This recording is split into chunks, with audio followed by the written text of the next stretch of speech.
Hello friends, welcome back to our channel Meenas Lifestyle. இன்னைக்கு நம்ம சேனல்ல என்ன வீடியோ பார்க்க போறோம்னு பாத்தீங்கன்னா பொட்டேட்டோ மஷ்ரூம் பெப்பர் ஃப்ரை எப்படி பண்றதுன்னு பார்க்க போறோம். பொட்டேட்டோவும் மஷ்ரூமும் ஒண்ணா சேர்த்து பெப்பர் ஃப்ரை பண்ணும்போது ரொம்ப டேஸ்ட் சூப்பரா இருக்கும். சரி வாங்க ரொம்ப சிம்பிளா எப்படி பண்ணலாம்னு சொல்லி பார்த்துடலாம். இதுக்கு வந்து 1 ஸ்பூன் அளவு நான் மிளகு எடுத்துர்க்கேன். மிளகு வந்து ஃப்ரெஷா தட்டிட்டு சேர்க்கும்போது டேஸ்ட் வந்து ரொம்ப சூப்பரா இருக்குங்க. இது கூடவே வந்து மிளகை விட கொஞ்சம் குறைவா வந்து சீரகம் சேர்த்துக்கோங்க. இது ரெண்டத்தையும் சேர்த்துட்டு நல்லா வந்து பொடியா தட்டி எடுத்துக்கலாம். அடுத்ததா வந்து அடுப்புல ஒரு கடாய் வச்சிருக்கேன். கடாயில வந்து கொஞ்சமா எண்ணெய் சேர்த்துக்கோங்க. நம்ம ஆயில்ல தான் ஃப்ரை பண்ண போறோம். அதனால கொஞ்சம் எக்ஸ்ட்ராவே சேர்த்துக்கலாம். கூடவே கொஞ்சம் சோம்பு சேர்த்துக்கலாம்.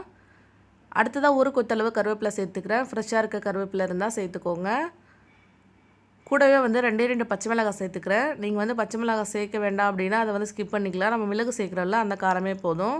குழந்தைகளுக்கு செய்யற மாதிரி இருந்தா பச்சை மிளகாய் வந்து ஸ்கிப் பண்ணிக்கோங்க. அடுத்ததா வந்து பொடியா ஒரு பெரிய சைஸ் ஆனியன் கட் பண்ணி வச்சிருக்கேன். அது இதல சேர்த்துக்கிறேன். ஆனியன் வந்து நல்ல பொடியா கட் பண்ணுங்க. அப்பதான் வந்து மஷ்ரூம் கூடயும் பொட்டேட்டோ கூடயும் நல்லா ஒட்டி வரும். சாப்பிறதுக்கு வந்து ரொம்ப சூப்பரா இருக்கும்.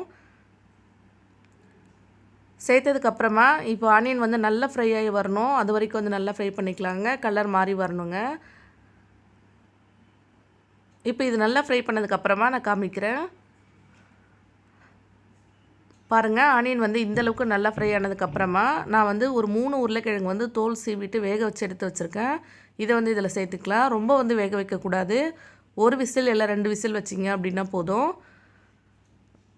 இதையும் சேர்த்துட்டு ஒரு தடவை நல்லா மிக்ஸ் பண்ணிக்கலாம். இப்போ நம்ம ஆனியன் இருக்குல்ல அதை வந்து சின்னதா கட் பண்ணீங்க அப்படினா இது கூட வந்து நல்லா ஒட்டி வரும். அதுதான் வந்து சாப்பிறதுக்கு ரொம்ப நல்லா இருக்கும். அடுத்ததா ஒரு பாக்கெட் அளவு நான் மஷ்ரூம் எடுத்துட்டு நான் மேல இருக்க தோல் வந்து சீவிட்டு அதுக்கு அப்புறமா வந்து வாஷ் பண்ணி கட் பண்ணி வச்சிருக்கேன். நீங்க தோலோட போடுவீங்க அப்படினா வாஷ் பண்ணிட்டு அதுக்கு அப்புறம் கட் பண்ணி எடுத்துக்கோங்க. நம்ம கட் பண்ணி வச்சிருக்க மஷ்ரூம் இது கூட சேர்த்துட்டு ஒரு தடவை நல்லா மிக்ஸ் பண்ணிக்கோங்க. இது கூட தேவையான அளவு உப்பு சேர்த்துட்டு நல்லா வதக்கிக்க போறோம். தண்ணி எதுவுமே சேர்க்க தேவையில்ல. அடியில வந்து கருகி போகாம இருக்கணும் அப்படினா அடுப்பு வந்து லோ ஃப்ளேம்ல வச்சிட்டு அதுக்கு அப்புறமா வந்து கிண்டி விட்டுக்கோங்க. பாருங்க கூட தேவையான அளவு நான் உப்பு சேர்த்துக்கிறேன் இப்போ.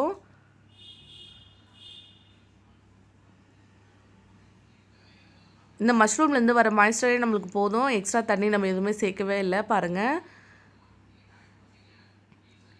இந்த அளவு வந்து இப்போ நல்லா வதங்கி வந்திருக்கு. இன்னும் கொஞ்ச நேரம் வந்து இத அப்படியே வதக்கிக்கலாம். அதுக்கு அப்புறமா தேவையான மசாலா எல்லாம் நம்ம சேர்த்துடலாம். இதுக்கு தேவையான பொருட்கள் மசாலா எல்லாமே ரொம்ப குறைவு தான். ரொம்ப டேஸ்ட் சூப்பரா இருக்கும். அடுத்ததா வந்து மஞ்சள் தூள் வந்து கொஞ்சமா சேர்த்துக்கோங்க. எப்பவும் வந்து வெறும் காளான் ஃப்ரை மட்டும் பண்றதோட இந்த மாதிரி பொட்டேட்டோ சேர்த்து செஞ்சு பாருங்க. ரொம்ப சூப்பரா இருக்கும். நீங்க தேவைப்பட்டா கரம் மசாலா சேர்த்துக்கலாம். அப்படி இல்லனா சிக்கன் மசாலா சேர்த்துக்கலாம். நான் வந்து இன்னைக்கு சிக்கன் மசாலா சேர்த்துக்கிறேன். அவ்வளவுதான் இதையும் சேர்த்துட்டு இப்போ நல்லா மிக்ஸ் பண்ணியாச்சு. இப்போ நம்ம இடிச்சு வச்சிருக்க மிளகு சீரக தூள் இருக்குல்ல அதை வந்து இதில் சேர்த்துக்கலாம். மிளகு காரம் வந்து கொஞ்சம் அதிகமாக இருந்தால் தான் ரொம்ப நல்லாயிருக்கும். குழந்தைங்களுக்கு செய்கிற மாதிரி இருந்தால் நீங்கள் கம்மி பண்ணிக்கலாம். அடுத்ததாக உப்பு வந்து கரெக்டாக இருக்கான்னு செக் பண்ணிவிட்டு மசாலா மட்டும் பச்சை வாடை போகிற அளவுக்கு இது கொஞ்சம் நேரம் அப்படி மிக்ஸ் பண்ணி விட்டுக்கோங்க. ஆல்ரெடி நம்ம சேனலில் வந்து ரொம்ப சூப்பராக பொட்டேட்டோ ஃப்ரை எப்படி பண்ணுறது அப்படின்றதுக்கான வீடியோ இருக்குங்க. அதோட லிங்க் கொடுக்குறேன் செக் பண்ணி பாருங்கள். கண்டிப்பாக செக் பண்ணுங்கள். ரொம்ப சூப்பராக இருக்கும் அது. ஒரு டிஃப்ரெண்ட்டான மெத்தடில் பண்ணியிருப்போம். எப்பவும் பண்ணுற மாதிரி இல்லாமல் உங்களுக்கு ரொம்ப அது பயனுள்ளதாக இருக்குங்க. கண்டிப்பாக செக் பண்ணுங்கள். இப்போ வந்து இது ரெடி ஆகிடுச்சு. இதில் தேவையான அளவு மல்லித்தழை மட்டும் சேர்த்துட்டு அடுப்பை வந்து ஆஃப் பண்ணிவிட்டு எடுத்துக்கலாம். அவ்வளோதான் ஃப்ரெண்ட்ஸ், நம்மளுடைய சூப்பரான ஃப்ரை வந்து ரெடி ஆகிடுச்சு. பார்க்க எவ்வளோ சூப்பராக இருக்குது பாருங்கள். வாவ் நல்ல கலர்ஃபுல்லாக சூப்பராக நம்மளுடைய பொட்டேட்டோ மஷ்ரூம் ஃப்ரை வந்து ரெடி ஆகிடுச்சுங்க. கண்டிப்பாக நீங்களும் செஞ்சு ட்ரை பண்ணி பாருங்கள். உங்களுக்கு இந்த வீடியோ பிடிச்சிருந்ததுன்னா நம்ம சேனலை மறக்காமல் சப்ஸ்கிரைப் பண்ணிக்கோங்க. உங்கள் ஃப்ரெண்ட்ஸுக்கும் ஷேர் பண்ணுங்கள். அடுத்த ஒரு இன்ட்ரெஸ்டிங்கான வீடியோவில் பார்க்கலாம் ஃப்ரெண்ட்ஸ். அது வரைக்கும் பாய்.